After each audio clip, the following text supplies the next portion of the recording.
Hello everybody, welcome back to my YouTube channel. It's Donna. Today I'm making these pocket pages for my pink journal that I'm working on. I originally was going to do them in pinkish tones, but I know that I have lots of ephemera already in pink, so I don't want the pages to really be all that pink. I want pink to be an accent color, not like overpowering pink. So these are going to fit nicely in there. I made them out of just normal everyday copy paper. The interesting thing is these are digitals. I printed them originally off of paper I got at, let me grab the thing, at Staples. Which I use this paper all the time. But this is 75 GSM, 20 pound, 96 brilliance. And it was like, I don't know, $7 or $8. I went to Costco yesterday and I was able to get this really huge ream of paper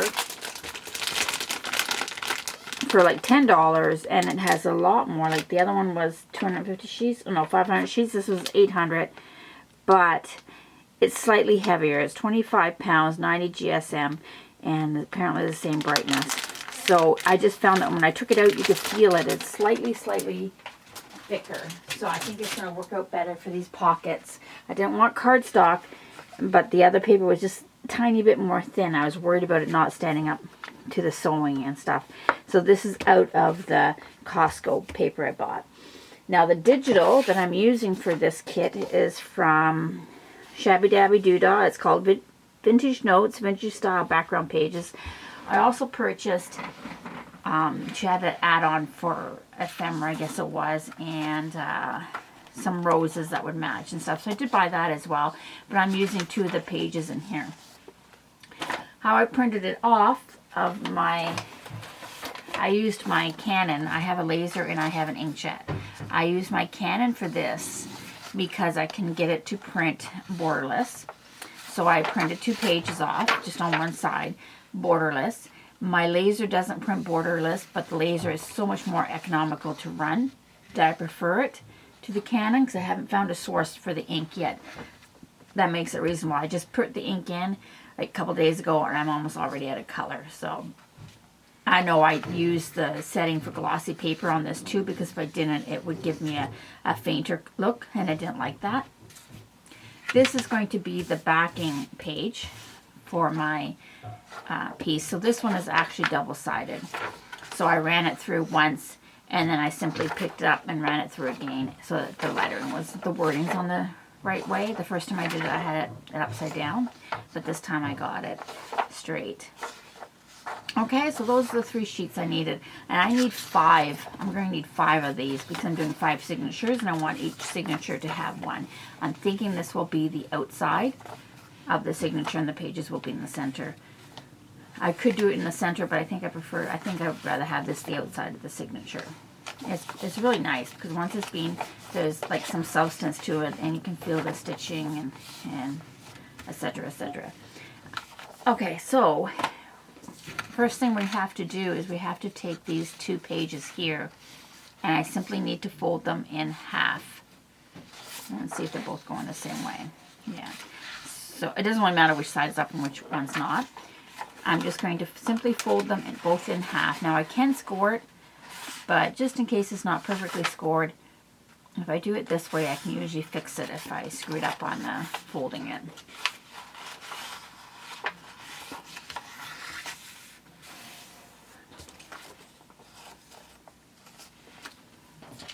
And then do the same thing with this one.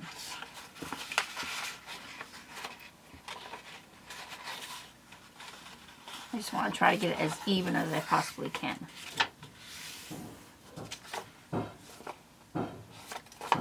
This one's off a tiny bit, but I don't think it's going to really matter.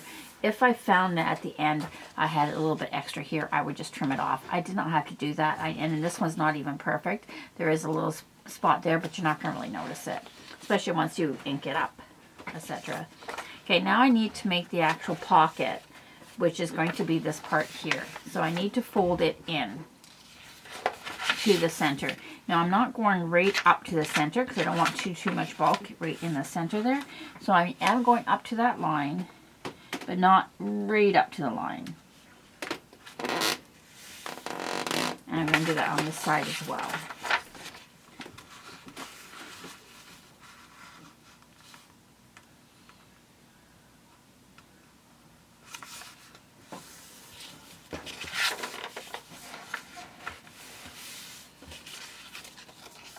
And I'm going to do that to the other one.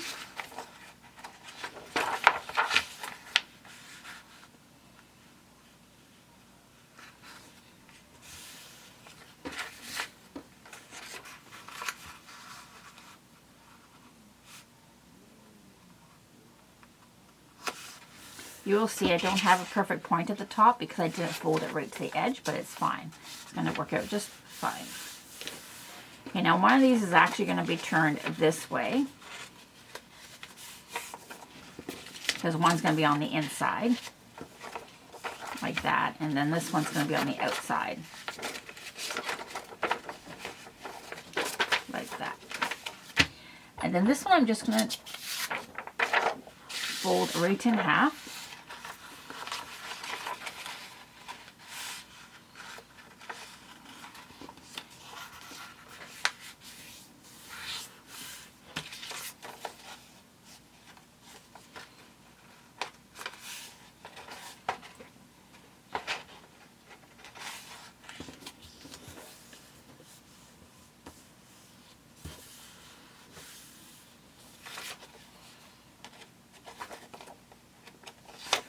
Okay, I think that'll do. So this is the inside. So this one's going to go on the outside like that, and this one's going to be folded this way for the inside. Okay, like that. Now I preferred to ink it up first before I sewed it, and the reason is because usually well, for one, you could only sew this part, or else it would be together. I mean, you could only, well, you really can't. You really need to do the sewing first, because to get it together, you wouldn't be able to ink this side. So I am going to ink them all first. Now for the outside, or for the pocket parts, I need to pretty much ink all the way around them. For this one, I only need to ink what's going to be shown, which is here, but most of the time I forget and do the whole thing, but we'll see. I am going to speed this up just so that you don't have to sit here and watch me do this. I'm using walnut stain because I thought it would be a little bit darker than the Vintage Photo. I did think of using Early Espresso because that's a nice brown as well.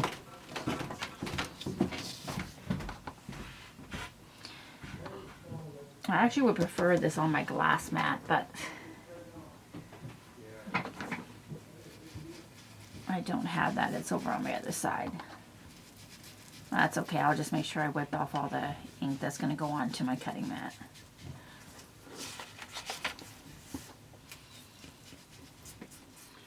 Okay, so I finished inking them all up.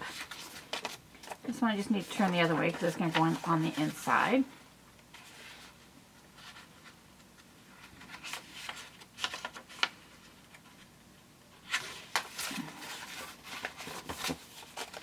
Okay, so you notice on this one, I originally thought that I would just sew beforehand, just on the front here, and then glue it down, or then sew down the side, whatever I wanted to do, so that I could have stitching here. I decided not to do that, so what I did was on the pieces, I sewed them before, putting them together, I sewed them up to the point, and then back down this side. I didn't end up, I could have gone back and sewn here after it was put together, right down here, or I could have done it beforehand, but I want to keep it simple, and this is going to be close to the spine. I didn't want to jeopardize the integrity of the spine because I'm going to be sewing this into my junk journal right along there, so I just didn't want to have too many more holes from the stitching. So that's my theory anyways. So in order to do this, I have to sew before it's put together. I have to sew along here and along here. And the same with this one, just along the top where the point is. Then once it's together, once I've done that, then I will put it together and then sew. Starting here, I will sew down here, across, across, and across. And then that will sew it together. So it is actually not joined in the center, but that's okay because when I sew it into the junk journal, it will be sewn in there. Plus it just simply doesn't really matter. Okay, so I'm gonna do this first, and then I have to put them together with some paper clips to make sure that they stay put. Okay, now this is I'm not a sewer at all. This is a Singer MX60, I believe it was. I bought it off of Amazon a few months ago. I went through a couple of sewing machines lately that I bought secondhand or were given to me, and the first one that I paid for, I paid like a dirt cheap at an auction. It literally fell apart. The second one, I just couldn't figure out. It had so many dials on it. It was just intimidating. This was completely a manual or mechanical, I guess I would call it. Sewing machine. There is no fancy buttons or anything. It only has 6 stitches, which is more than what I possibly could need.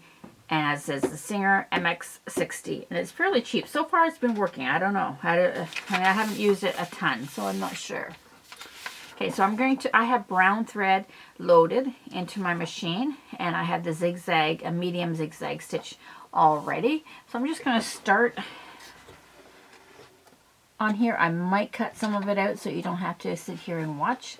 I'm using barely a 1/4 inch, like a scant 1/4 inch seam on this, because I didn't want it too close to the edge. Where's my original? I didn't want it too close to the edge, but I didn't want it too far away. And this gave me the opportunity that if I really needed to trim off the edge or something, I could do that. So it worked out fine.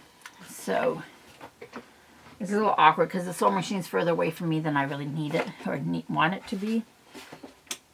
No, it's not even plugged in. I actually have what I call a sewing table. It's actually not a sewing table. It's a old dresser, a vintage dresser that I repurposed to my sewing table, but there's no electrical outlet nearby, so I don't, I usually just move it here. But it's light too, which is awesome. There we go.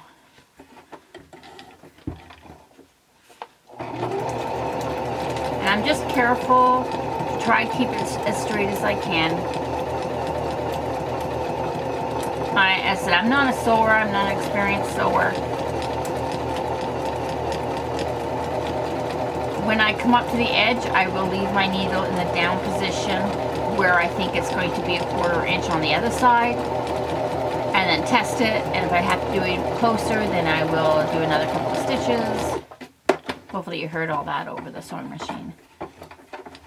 So it's in the down position. I'm just going to move it. It's a little bit further out than I want it to be, so I'm going to just go like one more stitch, manually turning it.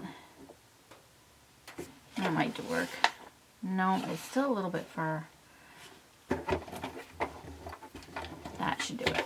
And then turn it and go down there. Now it's actually kind of too far, but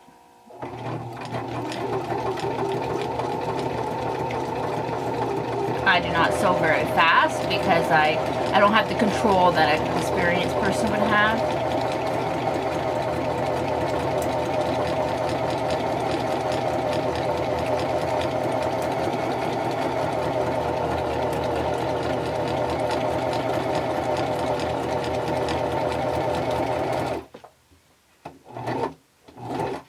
Again, I want to stop at the 1/4 inch, even though I'm not sewing down that side yet. At least not until I get it onto the other piece, because that's what's going to hold it together. So it kind of looks like that now, which is fine. I'm going to do the same thing with this one.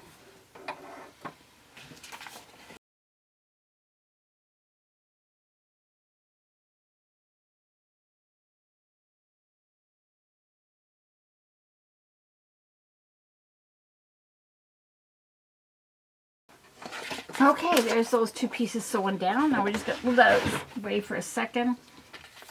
And I want to show you how I handled the strings on this. I still have some ink on there. The strings, because there's some strings on each corner, and I want to catch them on the inside. So what I did, I just flipped it over, used a pokey tool, and then the string on this side, or the thread on this side, if you pull it slightly, sometimes you can pick up the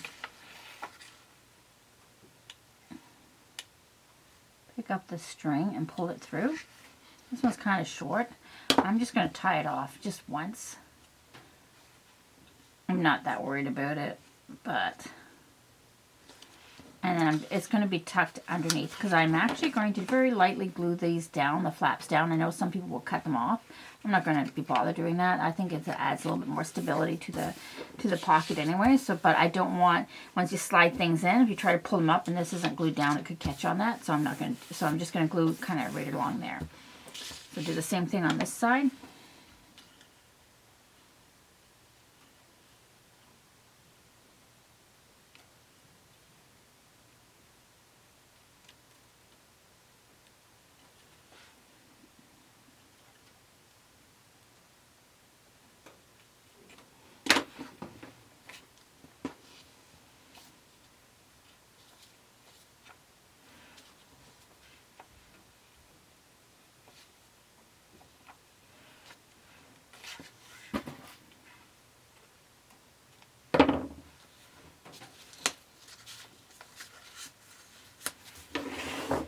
Okay, I'm just going to use, you can use whatever you have, but Tumblewood Lower too, but because I have, this is Bearly Art Precision Craft glue and it has the little tiny nozzle on the top, that's why I'm going to use this one. And I'm just going to put a little tiny bead down just the edges. I just want to catch the edges, I don't care about the inside part. And if any glue is seeped out, I'll just let it dry before I put it together.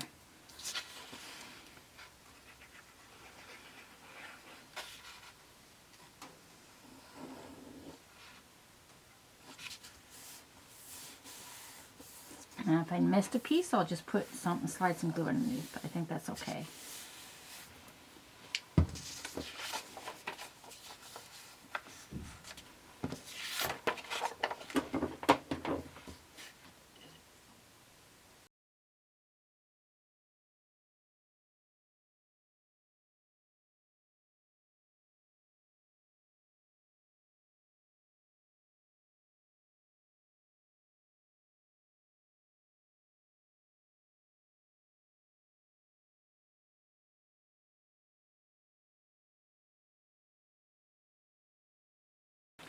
Okay, so this is all ready to be put together. Just want to make sure it's the right way up. The writing is the right way. So that will go this way. This one I'll fold and put it inside. Sometimes I will use a ruler or something flat just to make sure that it's right into the crease. Now this one does have, there is a little bit of overhang. I don't know why. Something probably just wasn't folded as accurately. I could quite possibly, oh, I missed getting that one inside. Oh well, we're just going to cut that off.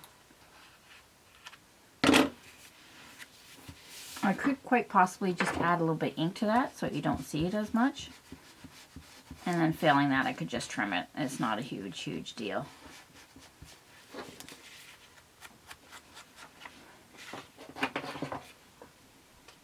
I will probably end up trimming it because I can see it too much. But that way it kind of blends it in.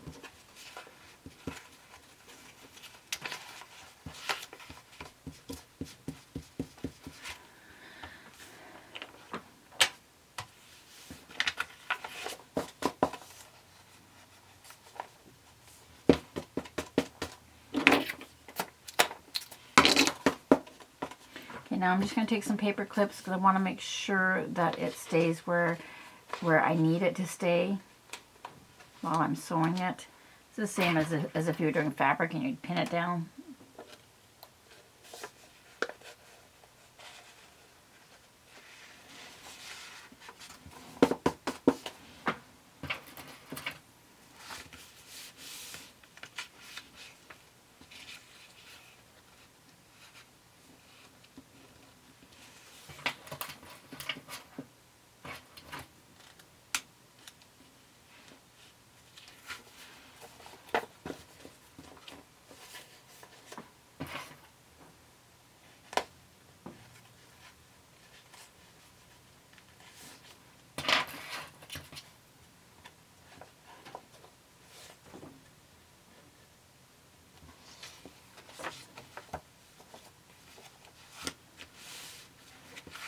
There, that looks pretty good. So I'm going to start sewing. I'm going to start sewing here and go all the way down.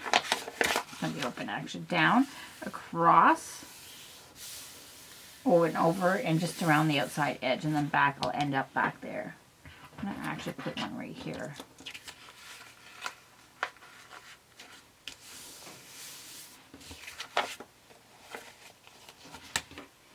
Bring my sewing machine back in to do that.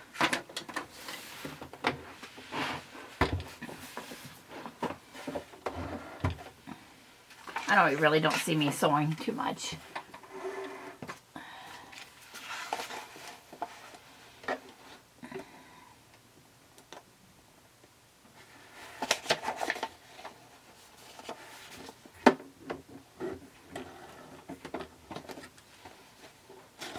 Take that paper clip out without actually tearing my paper. There we go.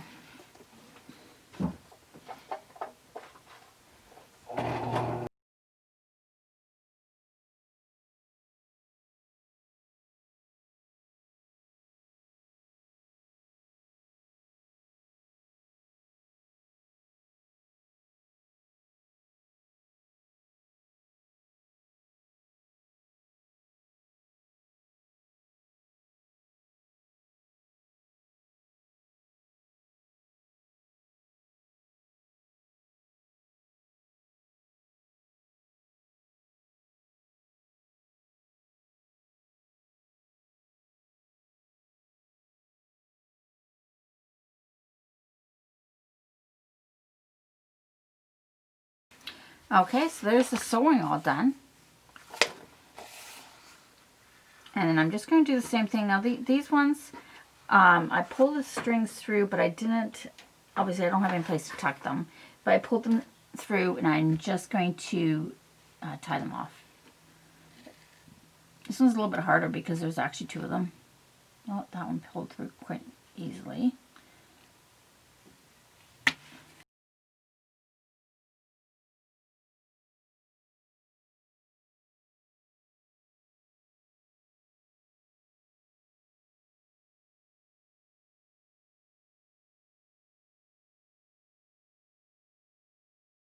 Okay, now I noticed this one, just because I bent it when I was working with it, so I'm just going to stick a little bit of glue down around the edge there.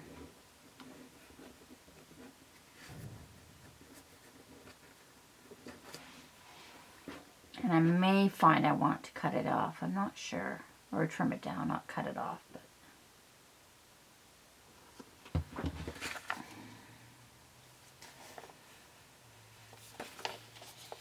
I don't think I do.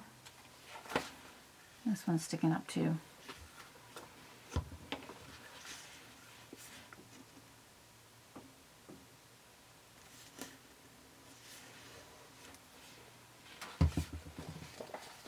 Okay, and there we go. I think that's so pretty. Now, I think this project is actually just begging for lace, some vintage lace. Well, I don't have vintage lace, but I do have some other lace. I did consider just sewing this directly on there because I think that looks so pretty.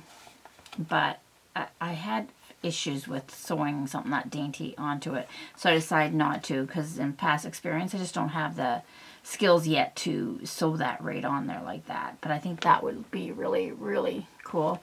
I could put it here, but again, that's right at the spine, and no place else would make sense to put it. I mean, guess maybe at the edge, but again, I'm covering up the stitching, and I didn't want to cover up the stitching.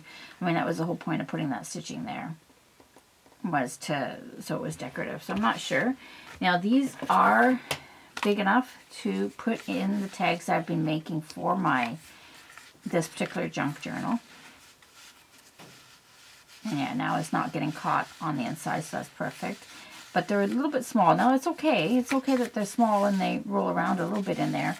But I'm thinking I want to make some journaling,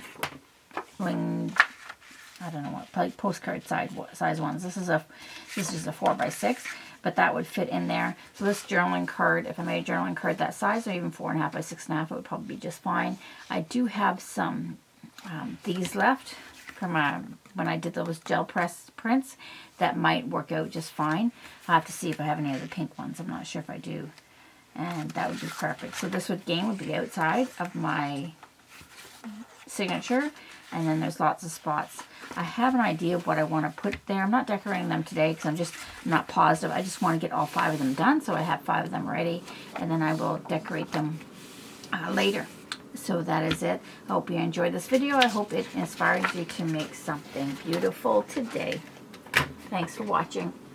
Please subscribe and hit that bell icon to be notified each time I upload a new video. Thanks for watching and stay safe.